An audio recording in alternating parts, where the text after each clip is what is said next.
Please as per their you'll reach. అర్థమైందా? నీకు ఏదో అయినా వచ్చినాం పోయినాం అంతా కాదు, ఏదన్నా ఒకటి చేయండి. మీ సార్ ఏదో చెప్తారు మీరిద్దరే తోపు పిల్లలని, మీరు లేకుండా ఇదే మరి బిజినెస్ అవుతుందని నేను చెప్తున్నా. ఛాలెంజర్ 90 కోట్లు ఒక్క రూపాయి తగ్గిందో నాకు మెయిల్ పెట్టు ఫస్ట్. ట్రాకింగ్ చేపిస్తాను. ట్రాకింగ్ నీకు రాదు. దీంట్లో ఎవరైనా ఒక్క రూపాయి తగ్గిందంటే, ఒక్క రూపాయి డిస్పోజల్ తగ్గిందంటే నా దగ్గరికి రావాలి. అలాగే సీదా వెళ్ళండి, అక్కడ ఐడిఎఫ్సీలు అన్ని బ్యాంకులు ఉన్నాయి, పోయి అక్కడ జాయిన్. 28.5 అర్థమైందా? మీకు చెప్తాను, ఎవరైనా చెప్పుకో. కిరణ్ బాబు దచ్చిగా చెప్పు. అర్థమైందా? కూర్చొని పేరుతున్నాడు వాడు 12 మంది ఖాళీగా. ఇప్పుడే ఆ హెచ్సిఎం ఓపెన్ చేయాలన్నా పెట్టాను కదా 3 days. మంటే వాళ్ళ ఇంటికి లోపల ఏపీఆర్ లో రాలేదు డిసైడ్ చేసి వచ్చి పేపర్ పెట్టేసి వెళ్ళిపోండి. నేను క్లియర్ గా చెప్తున్నా, మీ బాస్ కాదు, ఎవరు వస్తున్నా నేను పని చేయాలి. నాకేం అవసరం లేదు. నాకు నంబర్లు అంటే నంబర్లు కావాలి. మండే మార్నింग 9 o'clock आ जाओ यार. कल yesterday only first week का टारगेट लॉगिन का टारगेट ऑलरेडी कल असाइन कर दिया मैडम. कल मीटिंग कर दिया, इतना लड्डू दिया, उधर प्राइम को पूरा जा रहा, कुछ नहीं किया 1 year से. तू कुछ नहीं पूछेगा, वो भी ऐसे ही रहेगा.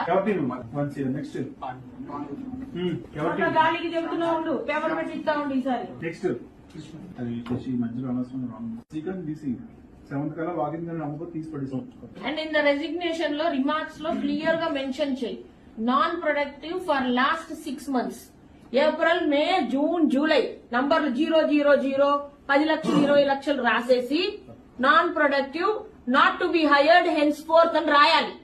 లైఫ్ లో వాడు ఆలస్యం ఎక్కడైతే జన్మలో వాడు హెచ్డిఎఫ్సి రాడు. నేర్చుకోండి అందరు. రిమార్క్స్ కాలంలో రాయండి. నువ్వు ఉంటావో నేను ఉంటానో లేదు కంటే లైఫ్ లో రాలేరు ఇంకా రిటర్న్. రాయండి ఎగ్జాంపుల్ ఎంత రిమార్క్స్ లో రాసేదానికి నేర్చుకోండి.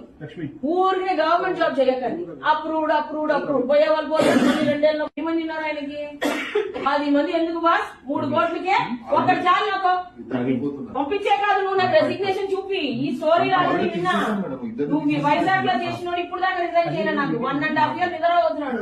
వాటికి పోయి సోషల్ యాక్టివిటీ చేయరా అంటే నాకు ఎవడు క్వశ్చన్ అడగరా, నేను ఎందుకు చెప్తా అంటున్నాడు. ఇప్పుడు నీ వైజాగ్ టీమ్ నా గురించి మేపినావు చూడు, నిద్ర గురించి ఒక్క రిజైన్ చేయట్లే. నన్ను ఎవడు అడగలేదు సార్ ఇప్పుడు దాకా అంటున్నాడు. ఎలా మీరు అడిగితే కానీ వాళ్ళు పని చేస్తారు, వాళ్ళకి అలవాటే లేదంట ఆ చేసేదానికంతా. వాడు అలాగే అన్నాడు, నన్ను ఇప్పుడు దాకా ఎవరు అడగలేదు అన్న మీరు అడుగుతున్నారు అన్నాడు. వాడు పేపర్ పెట్టాలని పేపర్ పెట్టాడు. నేను పేపర్ పెట్టేదానికి 25,000 పెట్టుకొని పోతున్నా ఇప్పుడు నేను. ఏరియా హెడ్ రా బాబు, ఏరియా హెడ్ అంటే ఒక్కొక్కటి చుక్కలు చూపించాలి. True and tell me, no, I will remove any of the area heads.